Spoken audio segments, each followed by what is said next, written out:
we always have to be hopeful. I'm hopeful. We don't have much time, but I think we all know that the first summit was historic, but led to a very broad agreement of what the United States and North Korea will work towards, one of which is North Korea's complete denuclearization. The second is better relations between the two sides, and both sides working together to build lasting peace on the Korean Peninsula, and the overall chapeau of the U.S. willingness to provide security guarantees to North Korea. So the goalposts are set. Now the concrete steps towards these goalposts, and they have to move in sync. You can't move in one direction and leave the others aside. So that's the challenge. But I think given the strong political will on the part of the top leaders of the two sides, the strong will on the part of my president to facilitate this and to assist this in however we can, I think we will see concrete results. I think they know the world demands concrete results. Do we have any more of a specific date on when this meeting is going to be? I'll let the United States and North Korea announce that. I mean, it's for them to decide. But it has been decided upon, has it? I think there's broad agreement. I think it still awaits officialization, but it could be announced very soon. In terms of corresponding steps from the US, which of course is such a critical part of this, what do we need to see from the US? What sort of substantial steps from the US will be enough to send the right message to North Korea? Well, there's a whole package of things, and we've been in close consultation with the United States at all levels to see what these steps could be to address North Korea's need. Obviously, a big part of that would be security guarantees to North Korea, and that only the United States can give North Korea, because North Korea says that they have built their nuclear and missiles program because of American hostilities. So that's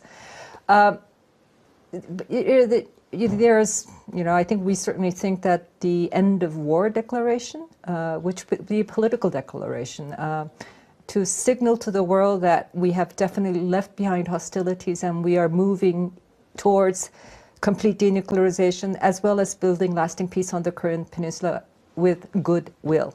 I think that we've been promoting this since the Panmunjom summit last year. Our goal was to have it by the end of the year. We didn't get it, but it's still a very legitimate element on the table for the U.S. and us and North Korea. On to economic cooperation between the North and the South. Clearly there's a keenness from both sides. What needs to happen for you to resume the projects that we know of? I think you're talking about the Kaesong Industrial Complex project and the Kumgangsan tourism project.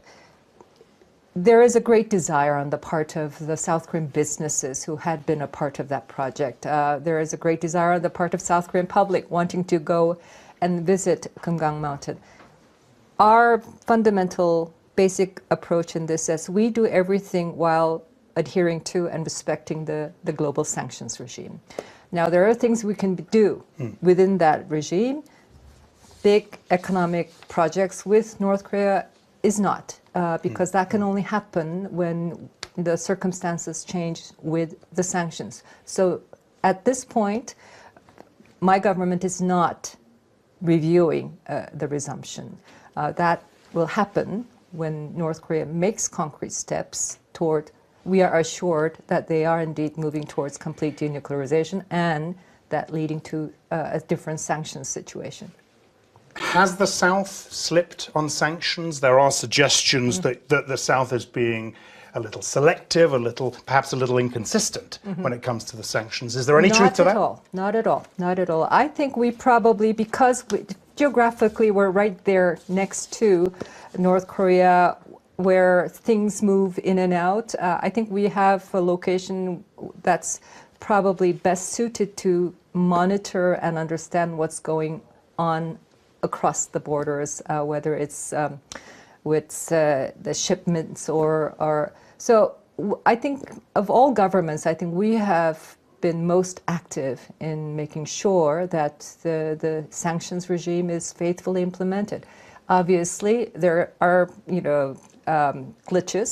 There may be some oversights, but overall, I have to say we've been very, very faithfully implementing and working very closely with the Sanctions Committee and also the United States. Okay. Let me finish up, Minister, if I may, with Korea-Japan bilateral relations. Have you met the Japanese foreign minister here in Davos? Yes, we had a good meeting yesterday. You had a good meeting? A yes. productive meeting? It was productive, yes. I would say. Relations, I think it's fair to say, have soured pretty dramatically. Are you in the process of mending those relations? We are close neighbors with a very difficult history. And I think history has cast a long shadow over this relations, and these issues arise. But there is a fundamental sense of a lack of justice on the part of the victims, and this manifests itself. We have to manage that. And as we manage the past in a way that addresses the concerns of the victims, we also have to move along these many other tracks. Our collaboration on the North Korean nuclear issue, security collaboration in close consultation with the United States is critical, economic collaborations. There are so many things that needs to be move forward in the bilateral relations, and we take a two-track approach, therefore.